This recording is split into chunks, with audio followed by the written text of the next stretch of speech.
Welcome to the hottest movie review on the internet today, the A-List Review. I am your host, the Game Changer, Wes Troop. And as you can see, I'm headed back to the theater. That's right, because it's time to watch a movie that I've been looking forward to. I've been holding off on my best and worst of 2016 list, and amongst other movies, a few more, and this one, to make sure, see how it ranks. I'm really looking forward to this. It stars my girl, Felicity Jones, how you doing?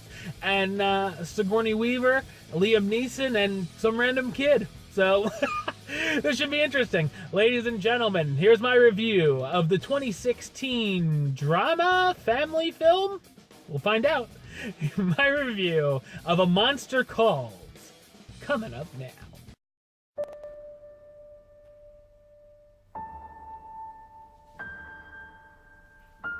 A 12-year-old boy named Connor, going through some terrible times in his life, meets a fantastical tree creature who appears in his bedroom window. Connor's life has changed drastically as his mother is battling a terminal illness.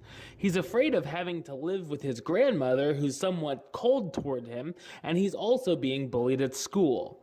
The monster tells Connor 3 stories which seem to parallel what's going on in his life, and after that, Connor must tell the monster his story, which will be Connor's ultimate truth. So what did I think of A Monster Calls? I thought it's a beautiful and emotional fantasy drama based on the best-selling book. This is certainly not a movie that everyone will enjoy or be even easy to watch, as it can be very depressing at times.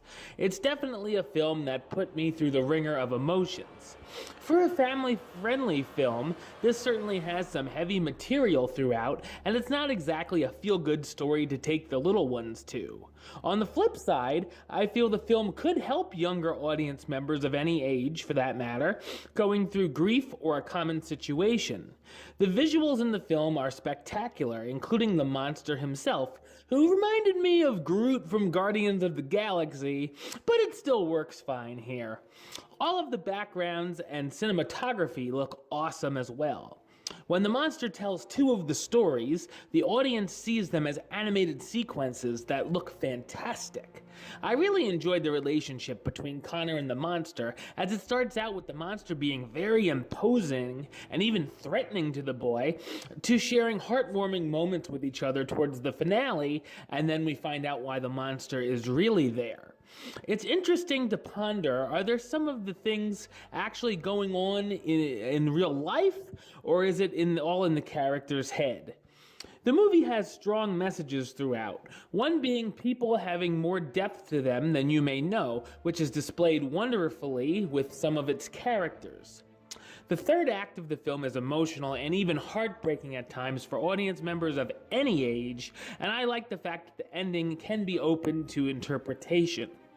Terrific performances by the cast, starring Louis McDougall as Connor O'Malley, the young boy going through horrible circumstances who's visited by a monster, Felicity Jones as Lizzie, Connor's mother who's diagnosed with a terminal illness, Sigourney Weaver as Connor's grandmother, who seems to be very hard to deal with but has her heart in the right place, Toby Kebbell as Connor's father, who now lives in America and has become distant from Connor and Lizzie, and Liam Neeson as the monster, the creature who tells Connor stories and helps him cope with what he's going through.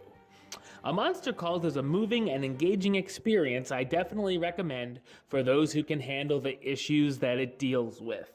I'm going to give it the rating of A-List approved. That's right, it gets the A-List seal of approval.